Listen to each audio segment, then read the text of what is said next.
Hey guys, today I want to talk about one thing, the perfect sale. Chapter 18 of Grant Cardone's book, Sell to be Sold. Mandatory reading, probably for every human. Every human should listen to it and read it, in my opinion. But especially in business, it's mandatory reading. So chapter 18, the perfect sale, or the perfect sales process. I'm not going to summarize the chapter. You should read it, listen to it.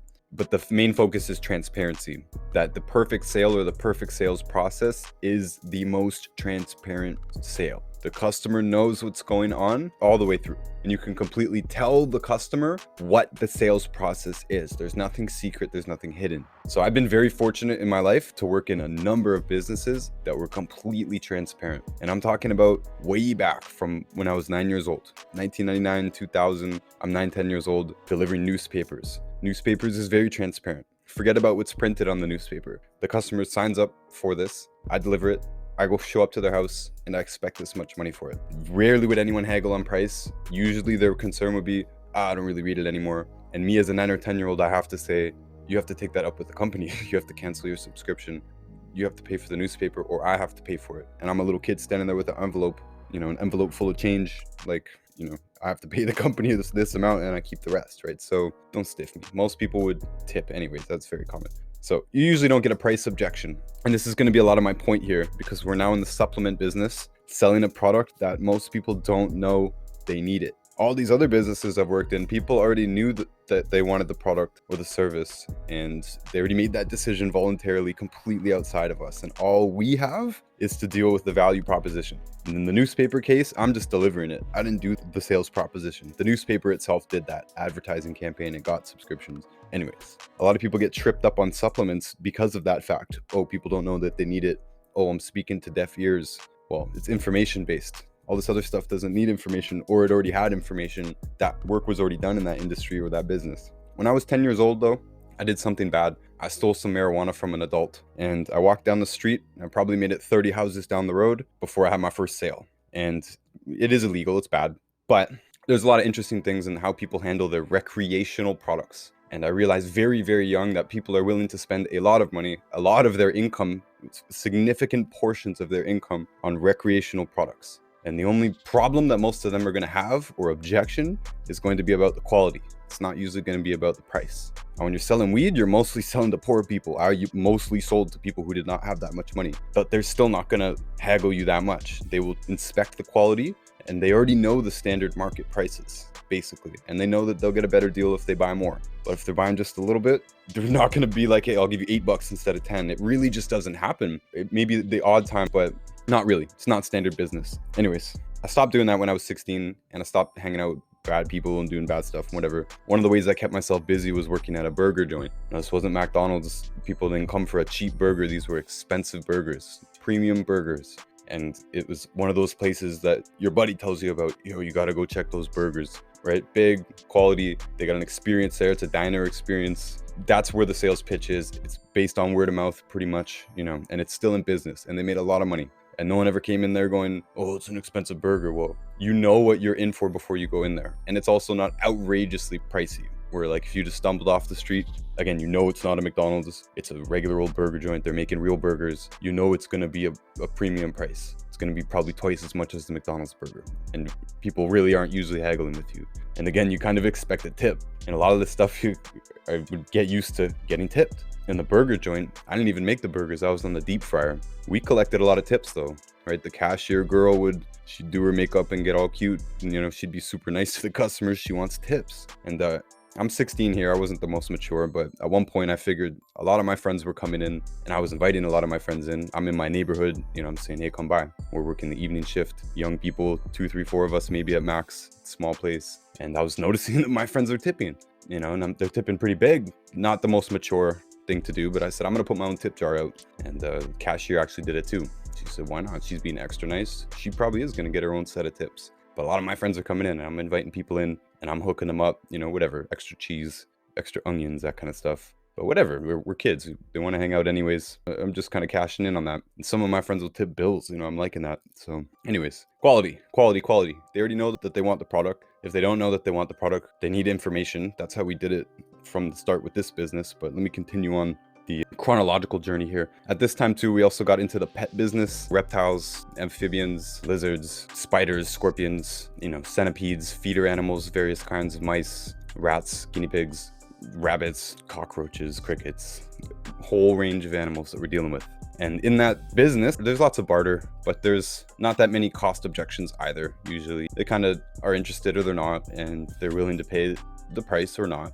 We're not jacking them. They could look up what this is going to cost on the market, and our price is going to be fair. So we never really had to deal with that. We didn't have to deal with too many lowballs, but enough barter to keep it interesting. But we did well. I really like that business, actually. I really like that industry. It's a type of business where a lot of your customers become friends. Same with the supplement business, but yeah, no, I enjoyed it. And this was 2007, 2008, where the recession hit, though, and this was the problem. You can imagine the pet business is not a necessity. It's one of those things that when people are losing their homes en masse, that's the type of industry that takes a hit. And our stock was pretty much worthless at that point. And obviously, a lot of animals requires a lot of upkeep. So if this thing is not flowing, it's going to add up really quickly. And also at this time, we had just moved into a new place and we lost that place. The contract, whatever, the mortgage rate went up. It's what happened to a bunch of people. Boom, had the default, went into bankruptcy. We had to move. And so we just got out of that business. Concurrently around this time too, also worked at Walmart. I made a video and podcast about Walmart, kind of defending it. Walmart was interesting because it was the first time that I ever had to solve a problem for a customer. All these other things, the sales pitch was already built into the business. Walmart wants people to come in and buy a whole bunch of things, but people would come to my section, the hardware section. I'm supposed to mix paint or help them with hardware choices, sales, but people would come in with problems. And you can imagine a lot of the people going to Walmart to buy tools and stuff, they probably really don't know what they're doing. So I would actually be able to help them. I have opinions on these things. I know how to paint. I know what materials you're going to need. And if a woman comes in and says, I just moved into this apartment or house and all the walls are just primed, it's just blank, I know what she needs for that. I would say, no, don't waste your time with that product. You want to get this one. This one's going to get the job done for you. And honestly, if you spend $4 on this little thing's going to make your life easy. And she's like, oh, really? Thanks. She's really getting genuine service. This is Walmart, right? The most faceless company that you can think of, one of them. And you can genuinely help people shop. This is where you want to get at the ultimate level of a salesperson, where you don't really need to be a salesperson. You're not convincing anybody of anything. They know what you sell and they need help figuring out what exactly they want. Right now, it makes sense why we put out so much information and why in network marketing, this core of this business, we were taught to give information. Somebody has a problem. Hey, grandma, I notice you're in pain. You've been through all these surgeries. You're on all these drugs. I've got this CD. It's got a lot of interesting information on it. I think it really might help you. I'll sit down and listen to it with you. She listens to it. She says, oh, wow. Do you think this might work for me? What could I do to try and see if it would help me get better? Right? These are the types of easy sales situations. I'm not begging her, not trying to convince her of anything, right? I was brought into this business by my friend Chef Norman saying, hey bro, try this. Didn't tell me anything else, just gave it to me, kept giving it to me until we were addicted to it, because that's what the body does when it gets the nutrients that it needs. It doesn't want to give them up. And you notice that when you run low. But I wasn't pitched at all. There was no pressure. Didn't ask anything of me, didn't argue with me at all. My other friend had tried to sell me on this exact same thing before, and he did kind of confront me about it, and I did brush him off. And it took an actual friend to just say, yo, drink this. Just like your actual friend will say, yo, you gotta watch that movie. Yo, you gotta listen to this band. Yo, you gotta go to that burger joint. You're probably not gonna have much hesitation here. So a lot of people can take a lot of weight off themselves in a difficult industry by really simplifying the proposal. Hey, try this. Maybe you'll feel better. We have the hardcore information for them to see. We want them to see that information, but our pitch can be extremely simple. Anyways, so I didn't last long at Walmart. And then we got into the spray paint business. Spray paint for art. Way cheaper actually than hardware store. Crappy paint. You could get really, really good paint, especially if you buy in wholesale. And now that's even more true. But so same story back then. What did? We wanted to sell paint because we didn't want to go downtown and pay full price. We're using a lot of this stuff. Our friends use a lot of this stuff. We want to be able to have it all at a reasonable price, maybe make a few bucks at the same time. That was our strategy. Obviously, you should set the ball higher than that, but that's where it was. We were still kids. And our friends, same thing. They didn't want to go downtown and get paint anyways. So we got the best paint in the world. No joke. Top rated paint in the world. Spray paint. So we had that, and we had another line by the same company, and we had decent prices, and that was it. And most of the time, our customers were much like ourselves. They would be savvy buyers who know they're going to use a lot of this product and want to buy it in as best a deal as they can. And the most common question would, how much do I have to buy to get the price break? right? And we'd say we got a price break at 6 cans, we got one at 20 cans, whatever it is. And honestly, whatever the highest price break was, like if it was like $120 for this many cans, that brings the price down. They'll pull their calculator out right there and they'll say, how much is that a can? Okay, done. That's it. Very rarely in any business that I would ever encounter was there a price objection.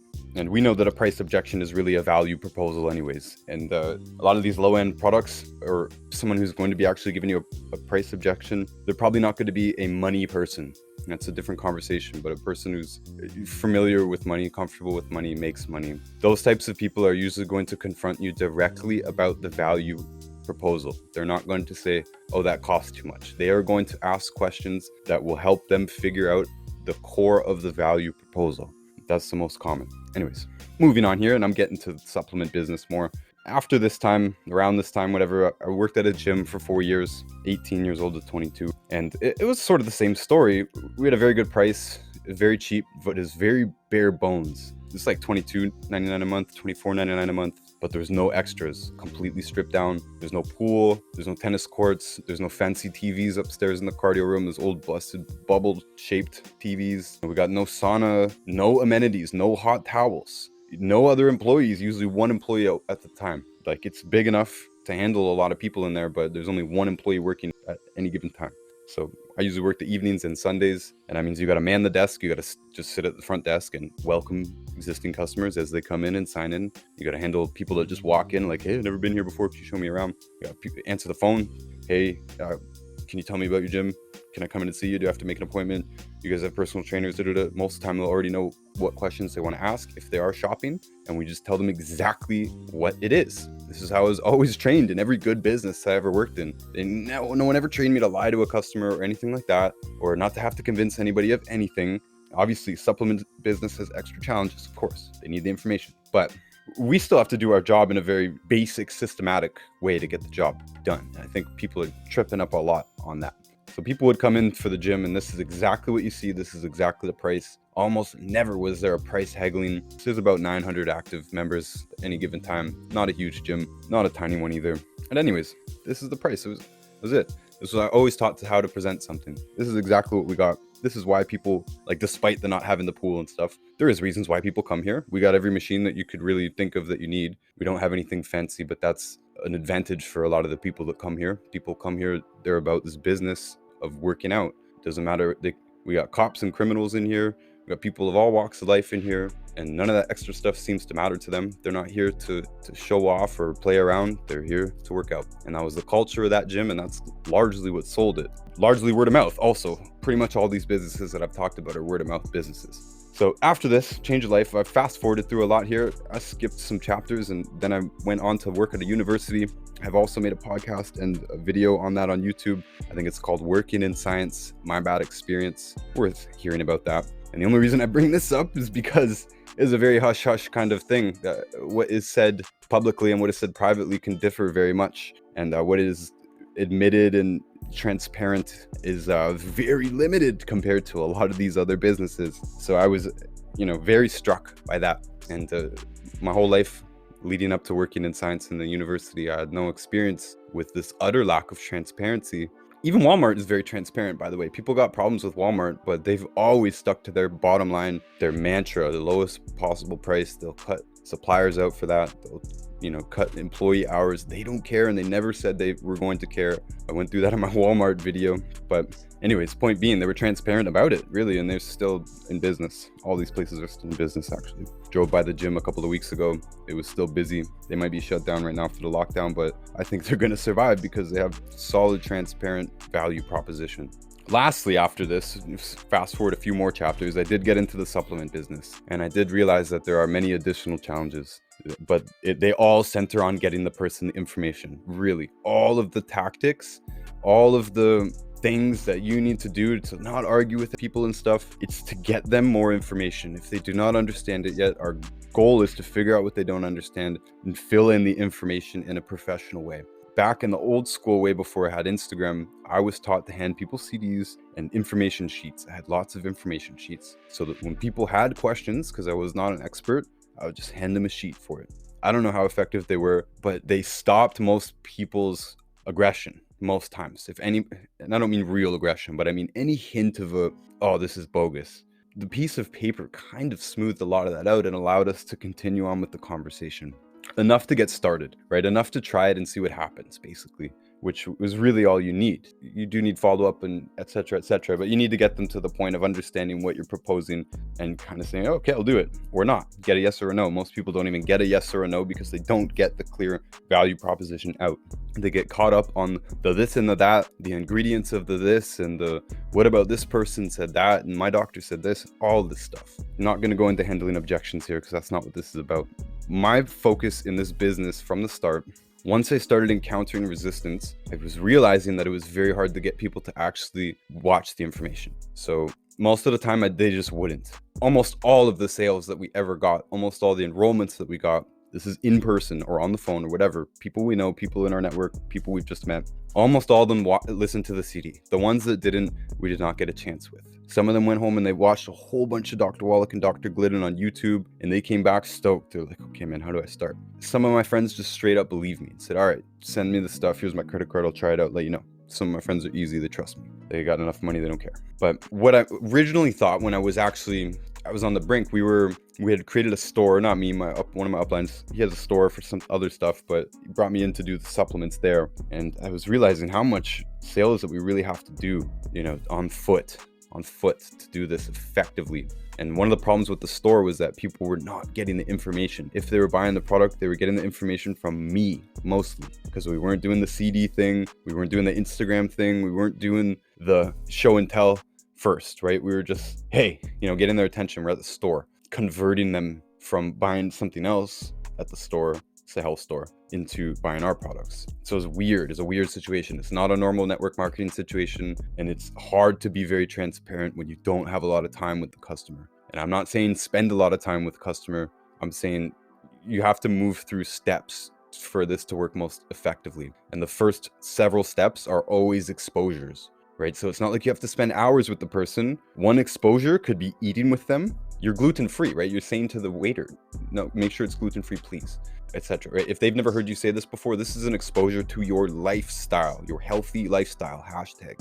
So that's one exposure. Next exposure, maybe, oh yeah, I used to have that problem, but I don't have that anymore. Really? You can get rid of that? Maybe it's a little pain. Maybe it's acne. Maybe it's a weight problem. Maybe it's a balding problem. Whatever it is, if you got a testimonial on it, maybe it comes up in conversation. Most of us had one core health problem, and we also had other things that were considered regular, talking about headaches, stomach aches, muscle pain, muscle cramps, drowsiness, low energy, inability to get off weight, all super common things. Most of us had one core health problem that was not one of those things, but we also got benefit on those other things. So an exposure can very well just be you casually bringing up these facts of your life. And if they do get to the point of interest, you can wait, or again, you can shove it. You can say, Grandma, I know you're in pain. Listen to this. Let's listen to it together. Let's talk about it. You can shove it. You can go all in, but you can do it casually. It's more effective to do it casually, to develop relationships and do exposure by exposure by exposure, and expect just many, many exposures,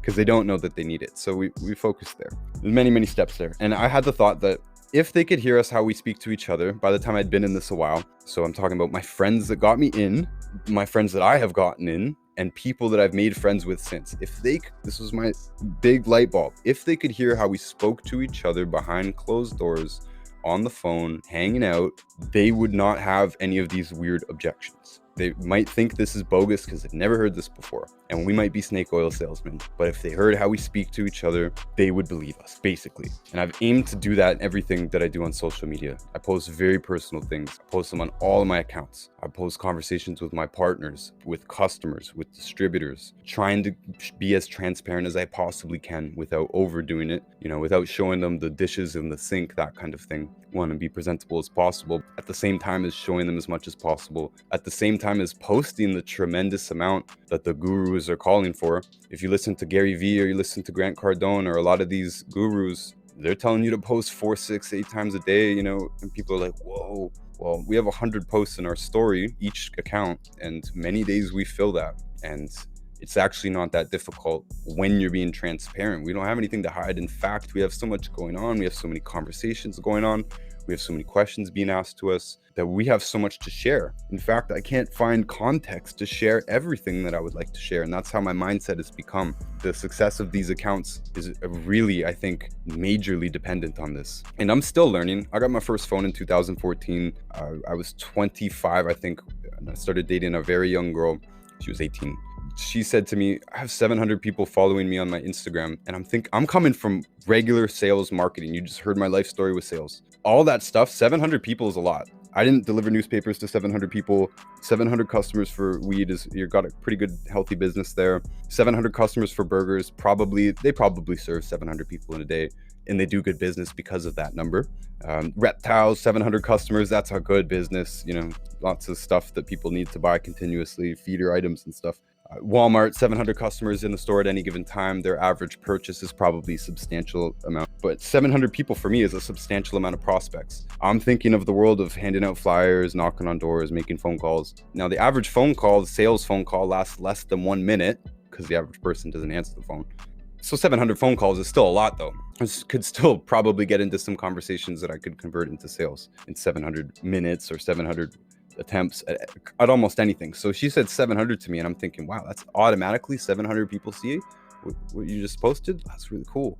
I was new to this. I was very late to this. Most of my friends were very late to this. I didn't get the whole black screen thing. I'd never experienced it. And most people now who are familiar with social media, they know 700 people is not a lot.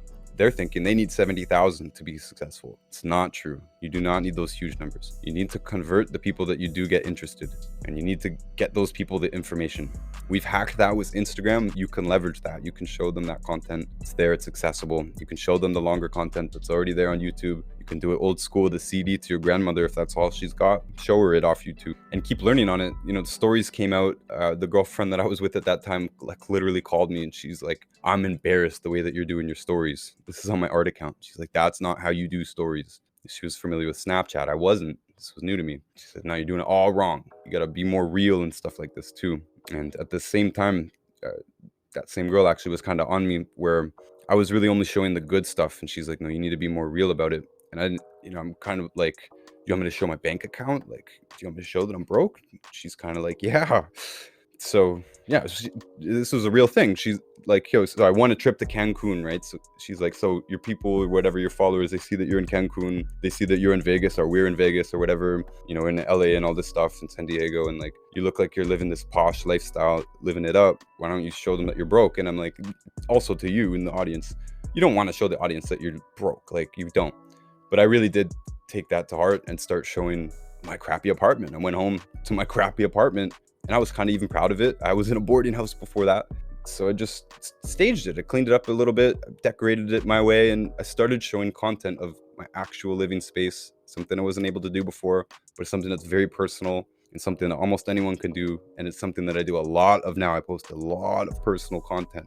Sometimes it's too personal and I'll pull it. But it's that process that has allowed us to develop, not just me, us, our team, develop all these relationships that are now customers, distributors, business. They don't just trust me, they trust us, they trust the team. We've established a foundation here through social media, through transparency, largely. The whole social media thing, any time I've made progress, in the direction of sales or reputation, credibility, trust with the audience, it's really been based on transparency. It's really been based on Grant's concept of the perfect sale. And it is in my mind that the perfect sale process is where the customer knows exactly what we are doing, exactly what we are buying. And we're still not there. We could be more transparent. Again, there's so much information that I'm not beating myself up or us up for not being able to give all the information. Like, we don't want to get too detailed, but we want to show as much as we possibly can get away with. And the 700 people effect to me, that number 700 has been in my head since I started, because I was impressed by 700,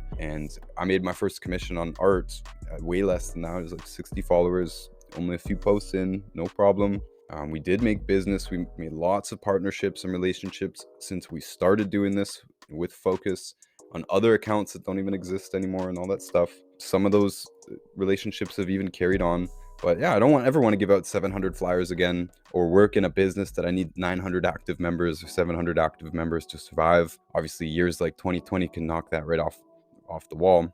but these are consumable products that don't require the outright overhead and no physical location, all that stuff. And we don't need 700 customers, quite honestly. Network marketing works more on 3x3, the 3x3 model or the 4x4 model, meaning if you got 3 solid people who eventually recommend 3 solid people who eventually recommend 3 solid people, you've got yourself a pretty awesome pyramid. You know, people call it a pyramid scheme, but I love this model. And if you happen to find someone like me, we call this a whale. And people could think like, oh, I'm going to go meet a celebrity. I'm going to go, my cousin, he's in the NBA. He's going to be a whale, meaning he's going to enroll a bunch of people. He's going to get the word out for a bunch of people. He's going to take this seriously. He's going to make money with this. That means it'll make me money with it. But if you find people like me or like them, they do exist. They will make you money. They're great. You know, you don't need 700 of me. The guy above me has retired. I know that his income is 65% due to me. I'm proud of that. I'm happy for him. I'm happy to repay him. I'm happy to grow that. And he's old. He's in his 70s. I'm so happy that he can relax about this. Point being, he doesn't need 700 of me. He worked hard to find me and then a bunch of other fish. You know, call them small fish, big fish. You can make up whatever names you want. You don't need to call people by any animal names, but just kind of how we think about it. And if you do get yourself a whale, or like one whale is going to bring you a lot of people. The one whale is probably going to find a few other whales in their career, etc. So if you just keep plotting along, you will find good people. You will get a bunch of customers who just buy the basic stuff. Maybe they only buy Ultimate Classic. It doesn't matter. We don't care. It doesn't matter. They could even buy it off someone else. It doesn't matter, because we keep going, plodding along, doing the good work. We're going to accumulate good customers, good relationships. You're going to get people who are comfortable speaking to their people about it, acting as a distributor, making the sale, and then they're going to make some money and you're going to make some money, and we're going to continue in the future. So a lot of this could apply to any business, by the way. The more transparent you are, the better. If you can't form your pitch down into a simple sentence, you got to work on that. And if it is too complicated and you do have things to hide, quite honestly, maybe you want to sell a different product. Maybe you want to join a different industry. Why do you want to hide things? You know, maybe you get paid well enough and it's just a job. But if you're trying to build a business, doing it on transparency is one of the easiest things to do too. In these days of social media, customers don't expect billion-dollar budgets and it's super high quality production. You can totally sell things off of your iPhone, only with your iPhone or your regular phone or whatever. Every phone is capable of completely running the business. I did not have any fancy equipment. I had a handy-down iPhone, how I started this, busted up laptop. I won an iPad in this business. Same time I won the trip to Cancun. Awesome. I ran my business off of that iPad for the next year. Solid. That thing put in work. Still puts in work for me now. You don't need a lot of tools, is the point. You need to get feedback. You need to get better. You need to get more personal without being too personal. You need to tell people what you're doing without trying to sneak it in. The guy who introduced me tried to sneak it in. Hey man, I want you to look into this guy. That's how I heard it. Hey man, I need you to look into this guy. This is shady and dodgy. Tell me what's up. What are you hiding? Why? Why do I want to look into this guy? Why not just say it? What's going on here? Before anything, I'm already hostile and I'm a normal person. This is my friend, but I'm weird about it because he's being weird about it. Why would you say something like that? See what I'm saying? How can you be more upfront? How would you recommend a movie? How would you recommend a band? If you were pitching it to someone who is, say, not into your style of music, would you lead up to it a little bit? You know? Would you do this with supplements? Hey man, I know you're not really into supplements and all that stuff. You could be at the bar with your buddy. You're like, but bro, you're telling me you got gout. You're on these drugs. You don't look good, bro. You got bags under your eyes. You say you've taken some time off work. I do know something that can help you, maybe, if you're willing to try it. You got to be serious about it though. This is how I would speak to a friend, right? If somebody didn't like the style of music, I'd say, yeah, I know this is not really your style, but I want you to check this out. Let me see what you think. Or maybe this song was important to me when I was a kid.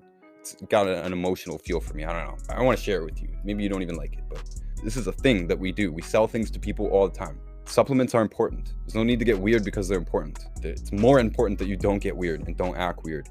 And if you want to help your mom or your brother or your girlfriend or anybody, strangers, if you want to do this professionally, you can't get caught up in all that nonsense. You have to be just truthful. Don't overstep your boundaries. Don't make up facts that you don't know. Don't even try to argue the facts. Really, I don't really. Even when I'm presenting anywhere, I'm really not trying to argue the facts. If there's an objection with the fact, I'm going to default to Wallach, or I'm going to default to Wikipedia or something. Let's talk about this more specifically, but I'm not going to bark out an answer. And if anything, I want to get to the core of their concern by asking a question, figuring out what what their problem really is with this, so I can clarify. And usually my most common response will start with something like, people commonly come to us with this problem, and obviously, of course, they usually believe that because that's what their doctors say. We usually tell them to do this, and they usually get great results. Now, that's such a basic response, but it's such an honest response for pretty much everything that we're talking about, that it gets me out of pretty much every problem that there is with the information, if there is problems with the information. And again, reiterate, usually it's not problems with the information. Usually the problem is they haven't gotten the information, or they haven't got enough of the information, or when they have an actual question about the information, you or me jump down their throat and give them too much information, or presented in a weird way, presented in a hostile way, presented in a way that makes them feel dumb, presented in a way that makes them feel dumb about trusting their doctor, something that antagonizes them.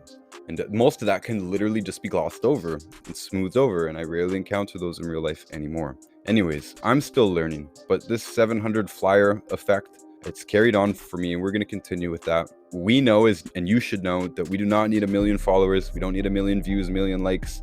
We don't need 1 million customers. We don't need any of that. We need to continue steady. This is a business that grows as well. These are residual customers that if they like the products, they will buy them regularly. We will get paid on that every time if they use our system, and they should use our system, and most of them do, and most of them want to be a part and support, all that stuff. It doesn't cost them any extra to be in our group, you know what I mean? It's just shares. A lot of people want that. They want you to get paid for what you do. They want to tip you. A lot of people want to support more than they even can. When you start doing good work, poor people reach out to you and say, I wish I could help you. I wish I could donate to you, and stuff like, man, thanks, but don't worry. You know, this stuff happens. They want to buy more off of you. Anyways, teamwork, crazy important. Back in the day before the Instagram and all this stuff, teamwork was how we did it. But we still use transparency within that teamwork. We leaned off each other's testimonials. Even with 2 people, we got 2 different sets of testimonials. We can go back and forth on it. You know, if someone gets hostile, we can go back to our truth, and we can do it together without getting caught up in arguments and crazy stuff. If someone's arguing, maybe we can cool them down. Maybe we're learning. Maybe we practice together. We do have a team here. If you're on our team, just bug me, you know, bug one of us, ask questions, call the other uplines if you need to. If they want to talk to you, they will. Call other people in the business. Do your homework on the business itself. Devour the information that's on YouTube, and present everything as transparent as possible. I just kind of wanted to say that this is like a band, you know. We have Dr. Wallach already. We have banks of information. We have hundreds of hours of content already. We have documents, we have books, we have all this stuff. So we already have the lead singer, you know, we already have this, we have this whole setup. We just need to work together on getting that message out. That's it. We're the rest of the band, you know, and everybody can play their role in it. Now we've got people, some people are subtitling videos. Some people are handling the sales floor, which is the DMs. We've got one person on phone. Teamwork. I'm only saying this because in the rest of these businesses that we talked about, there already is a framework to handle all of this. Network marketing, the reason we get paid more is because we have to do more of the work. So be more transparent, but do it with teamwork. Act as a band. And remember that at the end of this, what we are actually promoting is lifestyle. This is a lifestyle business, a lifestyle company. And this might be the valuable point for you, because it was a valuable point for me. I thought we were selling supplements. I thought we were selling health products. Even further, I thought we were helping people with their health problems, right? I thought we were acting as practitioners in a way. I was wrong. We do not sell products. We sell a lifestyle. More specifically, we promote a lifestyle, a healthy lifestyle. And we sell products, some products associated with that lifestyle. Some of the other stuff, you don't buy from us. You don't buy gluten-free from us. We just talk about that as part of the lifestyle. Why I failed when I first tried to do this sort of in a mainstream way was I was focusing on the products. I was focusing on the health concerns themselves. You see what I'm saying? Once I backed up and started to focus on the lifestyle itself in the way that I present myself to the audience, this includes my personal account, all of my accounts, and my defaults to objections and such. Oh, I don't believe this gluten-free lifestyle. This is our lifestyle. We don't eat gluten. We feel great. We're regular people too. You see how I'm saying? Every objection can come back to the lifestyle. I don't believe these products. This is a scam. The internet says Dr. Wallach's a scam. We take these products, man. We love it. You know, we've run out a few times. Don't like running out at all, really. I don't want to go back in pain. I lived in pain, not in pain anymore. And now I have a business about it, actually, because there's a whole bunch of people that voluntarily take these products every month because it makes them feel good. You see how comfortable that was? Is this person going to continue to attack me? What's he going to say? I haven't told him to do anything or whatever. I said, hey, maybe it'll make you feel better. We feel great, right? We're looking good too. It looks great. How are you going to argue with us about this? This is lifestyle. Why am I hammering this in? Because you should start here. Who are you? What do you do? Is any of it interesting? Is any of it of interest to me? Do you have anything to say to me directly? Speak to the audience directly? Part of my biggest strategy has been to speak to the audience directly. I'm not speaking over them. I'm trying not to condescend them. I'm not assuming that the people that are going to watch it are going to be people I don't agree with. Meaning I'm assuming the people that are going to watch my story or read my post are going to be people that are already feeling what I'm doing or what we have to say in this general category. And so I'm just putting my focus on doing a good post, making a good video. All the pressure's off, answering people correctly, systematically, right? We've made other recordings on that. We know what to do when someone comes to us with a sincere question. We say, awesome, we'd love to help you. Here's the questions. When they answer the questions, we go through the questions with them. And then we give them some information on food. We recommend they consume salt and we recommend the product pack that would be best for them to start with in our opinion. And that's it. And if they have a cost objection, we can shop. But if they've gotten to the point of a cost objection, they're probably already convinced that they need to do this. This is a good position. This is why we make sales. And this is why there's different price points. My primary recommendation might not be the one you buy. To me, I don't really care. I care that you get started, and that's going to be the basis of it. People already know that generally if they follow us, because we've been super, super transparent. So I hope this has brought some value to you guys, especially those of you trying to bring supplements to people. And I hope some of it is relevant to you, and realizing that if there is any problems with the they don't know they need it part, really all you got to do is relax. You don't need to argue them because they don't get it yet. You need to find out what the misunderstanding is. You need to find out where the hostility is coming from, if there is any. You need to find out what the real technicality is and address that through third-party information, hopefully. Meaning you don't just come out with an answer out of your mouth, even if you know it. Pull the book, Let's Play Doctor out. Pull Dr. Glidden's book out. Go to benfuchsarchives.com. Pull up a speak that he's done on it. Go to YouTube, search, see if Dr. Wallach has said anything on it. Maybe contact us and get an answer from us. Maybe you say, you know what, that's a technical question, but I know a guy who would know that answer. Let me message him. Get him the answer from a third party and handle that, and then move on. Move on. If they haven't gotten why they need this yet, continue exposing. Be relaxed. Don't move on with the sales process until they've actually gotten it and they come to you with a sincere question, which is a problem, right? Problem, sales. We solve problems. Go back to Walmart. What do? We solve a problem. Some of these other businesses I've been in just solve boredom. These aren't like mandatory things, but we know that this is a serious thing with supplements, and we really can help people, and we can really be firm on that. And again, try it, see if it helps you. It's such a strong proposition. It sounds weak. No, it's weak to overclaim. It's weak to say, if you do this, I guarantee that you will cure cancer tomorrow. That's a weak. Real people are going to be like, this person's either selling snake oil or they're new. And they know that nothing is 100%, right? So dial it back. It's the strongest pitch that I've got. It works a lot. Try it and see. It works for me most of the time. It's how I close most of my deals. It's probably how I'll continue closing most of my deals.